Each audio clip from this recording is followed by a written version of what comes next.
2026-yilda nima bilan kontent olish yaxshiroq? Kamera yoki telefon? Ikkalasi ham narxi bir xil, lekin telefon nisbatan tez va oson. Lekin kamera esa yuqori sifat va videolaringiz uchun ko'proq to'lashadi. Bu Sony FX30.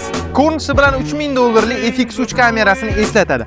Aslida ko'rinishi Hasan Husandek bir xil. Hamma Sony kameralarini qizib ketadi deb o'ylaydi, lekin FX30 kamerasi 60 gradusli quyosh ostida ham eng yuqori kachisida, ya'ni 4K 120 fps 10 bit formatida qizib ketish to'g'risida o'ylamasdan turib syomka qila oladi. Videolaringiz mukammal bo'yash uchun 10 bit formatiga ham ega. Agar siz bunga to'g'ri obyektiv, ya'ni Tamron 17-70 o'rnatsangiz, barcha turdagi syomkalaringizni olsangiz bo'ladi.